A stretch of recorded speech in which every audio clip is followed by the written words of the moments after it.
بريمونتادا تاريخية عالمية، الزمالك بيفوز على فيوتشر في الدوري المصري ويصعد للمركز الثالث. أهلا وسهلا بيكم في الملخص اليومي. لو انت لسه جديد معانا ما تنساش تعمل لنا اشتراك، وكمان ايضا ما تنساش تعمل لايك وشير للفيديو. الزمالك في أداء عالمي في الشوط الثاني بيقدر يفوز على فيوتشر صاحب المركز الثالث بثلاث أهداف مقابل هدفين.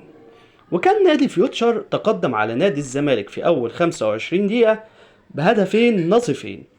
الهدف الأول أحرزه ناصر ماهر بتسديدة عالمية قوية وأخطأ محمد صبحي، والهدف الثاني بيحرزه أيضا أحمد عاطف لاعب فيوتشر بعد أداء عالمي من نص الملعب، ليعود نادي الزمالك مجددا للمباراة ويحرز أحمد سيد زيزو هدف بعد تصويبة قوية في شباك جنش، وبيتعادل أيضا ناصر منسي قبل خروجه أيضا في الشوط الثاني لينتهي الشوط الأول بالتعادل الإيجابي بهدفين لهدفين.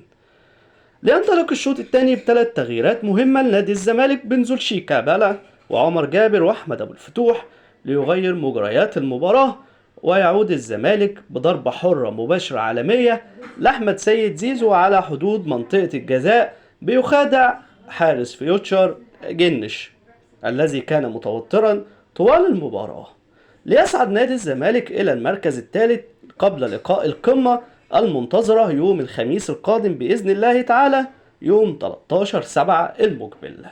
برأيك مين هو نجم مباراة الليلة؟ الزمالك وفيوتشر، وكان أحمد سيد زيزو حصل على نجم المباراة، لكن اكتب لنا رأيك انت في كومنت وقول لنا مين رجل مباراة الليلة، الزمالك وفيوتشر. ألف مليون مبروك للزملكاوية.